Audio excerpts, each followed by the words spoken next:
Soma's baking and cooking থেকে আমি সোমা বলছি।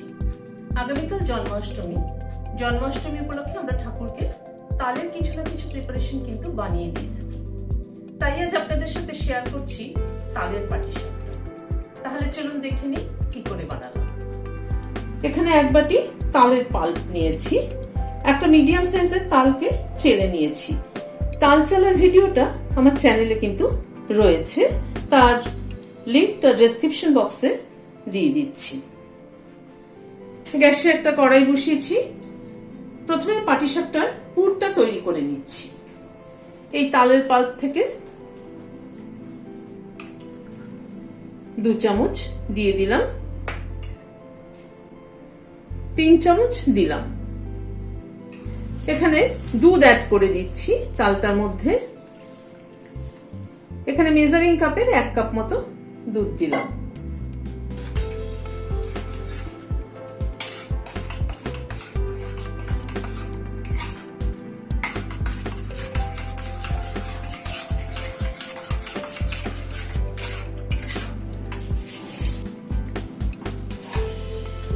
এবার এর মধ্যে চিনি দিয়ে দিচ্ছি 2 চামচ, 3 চামচ, 4 চামচ চিনি দিয়ে দিলাম।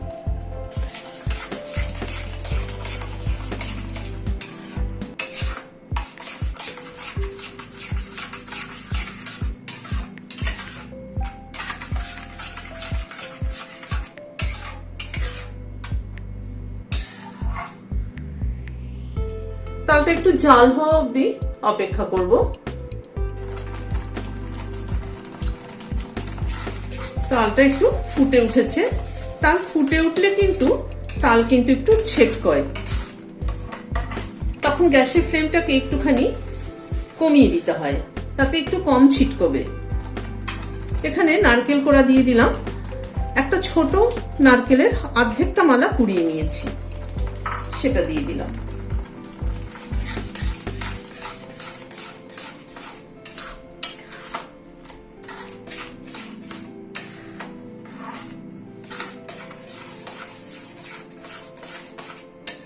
এবার তাল ও নারকেলের মিক্সচারটাকে জাল দিতে দিতে একটু শুকিয়ে আনতে হবে।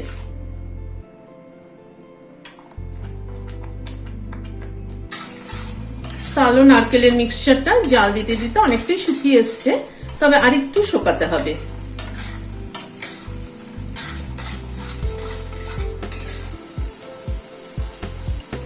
তাল ও নারকেলের মিক্সচারটা কিন্তু একদম শুকিয়ে এসছে। 2 এলাচ থেতো করে রেখেছি, সেটা দিয়ে দিলাম।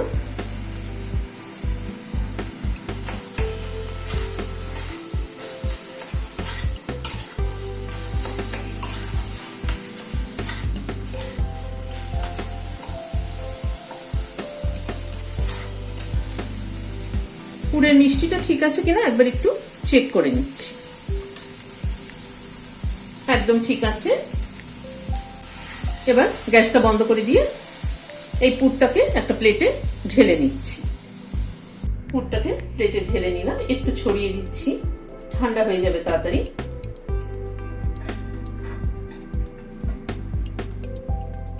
এখানে একটা বাটি নিয়েছি, পাটিসাপটার গোলাটা তৈরি করে নিচ্ছি। এখানে ময়দা নিলাম 3/4 কাপ, মেজারিং কাপে 3/4 কাপ। সুজি নিলাম 1/4 কাপ।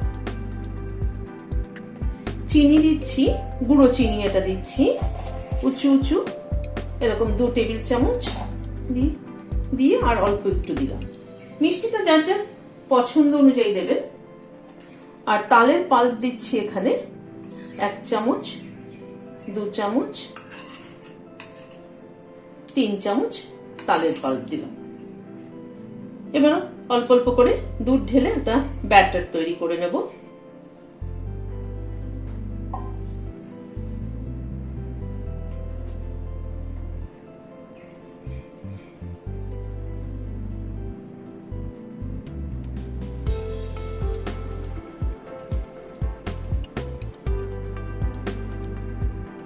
আর একটু দুধ দিচ্ছি, অল্প অল্প করে দুধ দেবো, তাহলে কনসিস্টেন্সিটা বুঝতে সুবিধা হবে আর লামসও ফর্ম করবে না।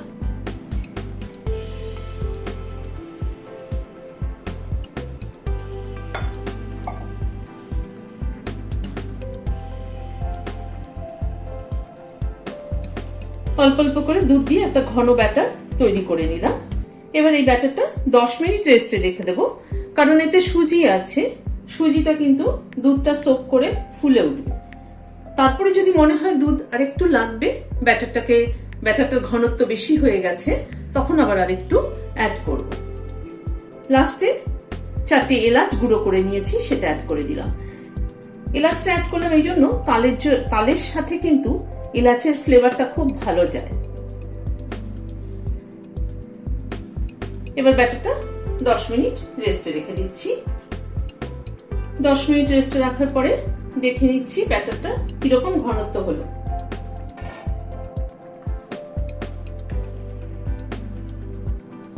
আর একটু দুধ লাগবে, ব্যাটারটা একটু বেশি ঘন মনে হচ্ছে।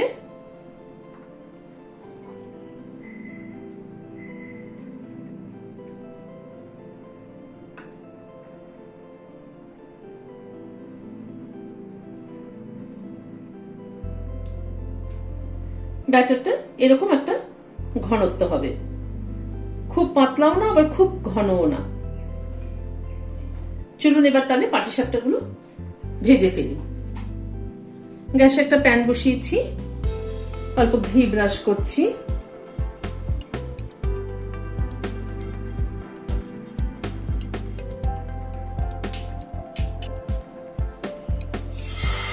ব্যাটারটা থেকে 1 চামচ দিয়ে দিলাম, দিয়ে ছড়িয়ে দিচ্ছি একটু।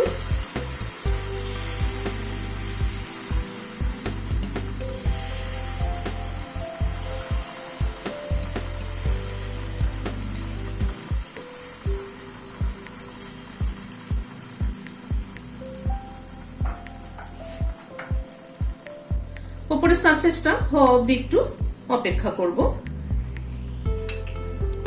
পুরটাকে এরকম লম্বা করে হাতে শেপ দিয়ে নিয়েছি।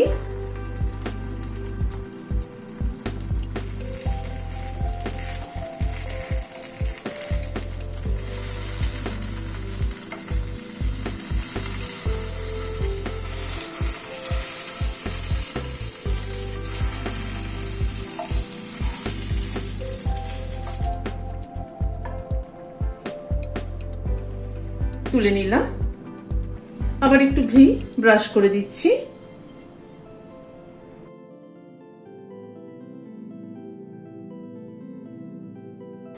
কয়েক সেকেন্ড একটু অপেক্ষা করতে হয় উপরের সারফেসটা হওয়ার জন্য। তারপরে এই পুরটা দিয়ে দিলাম, দিয়ে এটাকে ফোল্ড করে দিচ্ছি।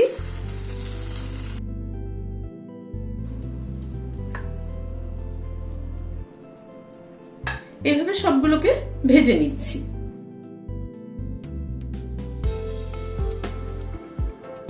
রেসিপিটি কেমন লাগলো আমাকে কিন্তু অবশ্যই জানাবেন।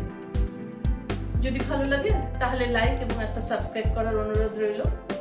আজ তাহলে এখানে শেষ করছি, দেখা হচ্ছে পরবর্তী ভিডিওতে। নমস্কার।